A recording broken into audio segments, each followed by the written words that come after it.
Welcome to Atlantis TV. My name is Nuka Kinkarwam.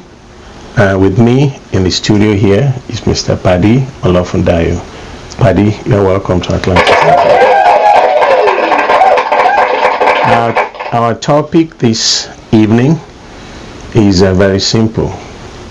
What would you do, or what would be those priorities that you would concentrate on if you were made the Nigerian president today? Thank you, Mr. Moderator, for having me. That's a really important conversation to have at this junction in our country's life.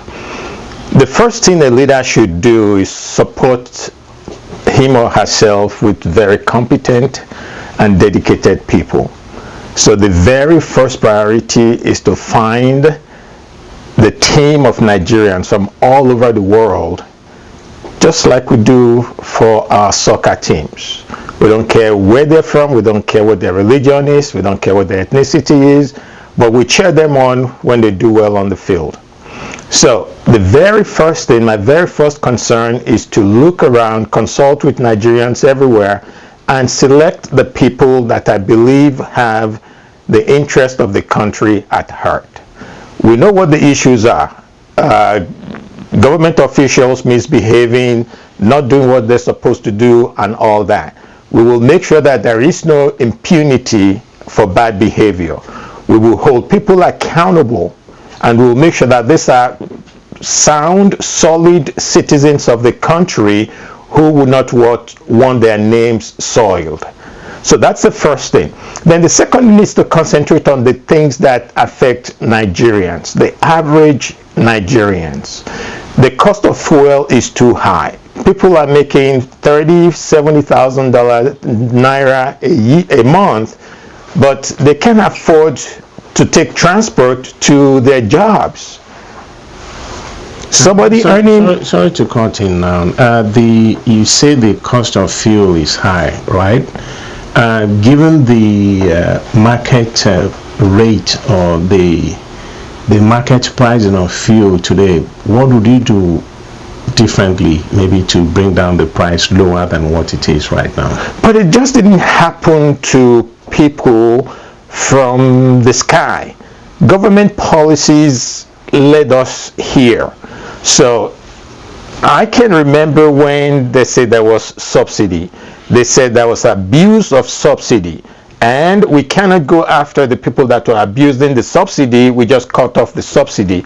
The subsidy was in place to help the average Nigerian benefit from the wealth of the country. So if a few people, a dozen, maybe 10, maybe 20, maybe 50 people are abusing that, then there's a different way to addressing the abuse rather than cut it off for millions of Nigerians.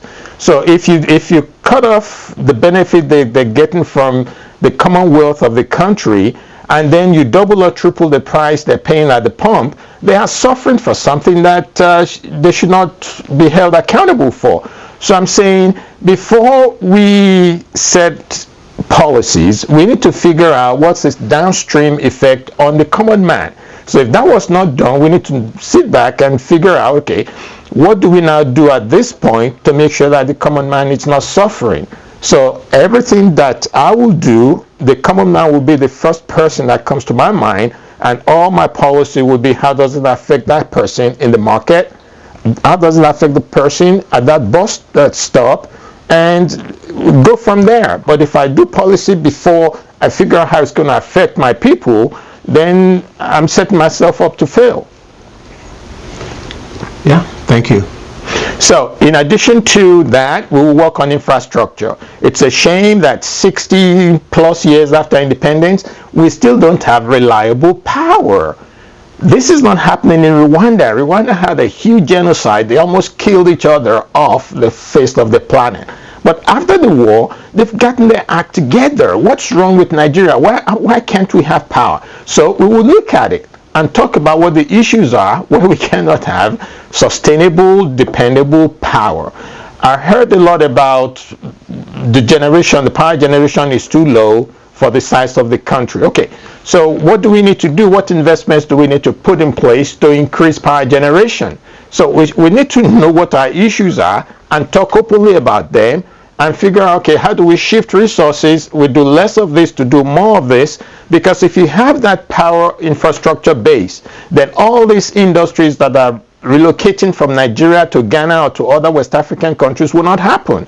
Remember, every factory that's shut down and relocated is a loss of a lot of jobs. So we're talking about jobs, and we're not seeing how Cadbury, Nigerian breweries, I mean, you just name them. They're shifting to neighboring countries, and then we're importing finished goods from those neighboring countries.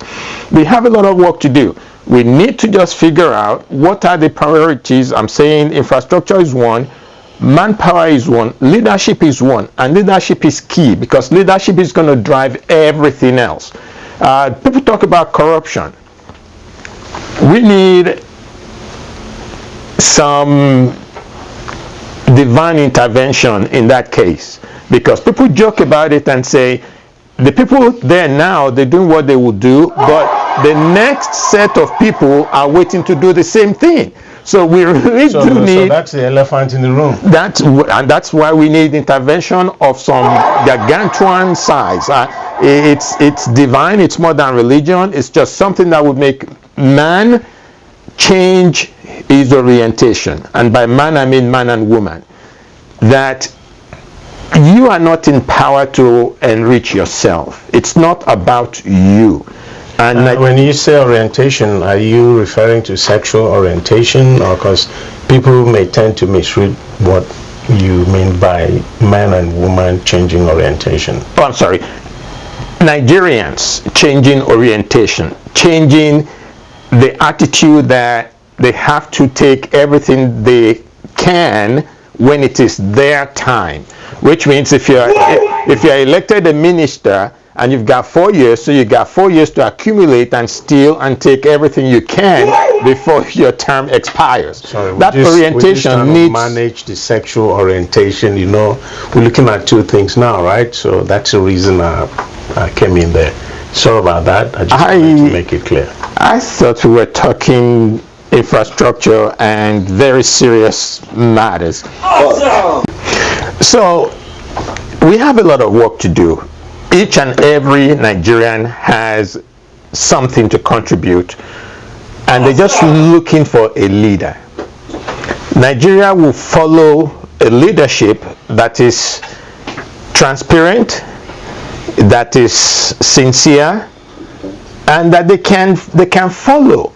Because if you open yourself up and you are not someone that's corrupt, it's going to be difficult for the people working for you to be corrupt. And then accountability is huge. When you discipline, the first case you hear about of abuse of office in any way, include corruption in that if you want, include stealing, abuse of office, abuse of a common citizen because you are a member of Congress or you are a minister, abuse of any sort, a military uniform beating the common man, any kind of abuse of authority. If the president stands up, and I hope I would stand up and make sure that the common man is my focus at every point. Whatever the situation is, nobody should be able to abuse another Nigerian based on power, based on what money they have, based on anything else.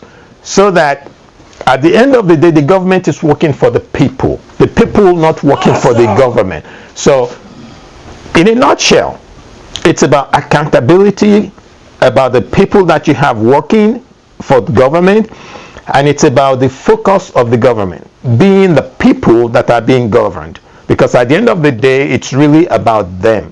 It's not about how much more money you can make, how many meals can any one man eat in one day. So taking all this money and enriching yourself, at the end of the day, money should have diminishing value after a point. It doesn't really make sense. To me, the common man is the first and the last person in the country, and everything I would do would be in furtherance of a good life for the average Nigerian. Thank you, Paddy, for your insightful contribution to this topic. The goal here is for the average Nigerian to also contribute to governance by bringing their views, and I hope eventually those in positions of responsibility can also see what Nigerians think and what the expectations are. Thank you. Thank you.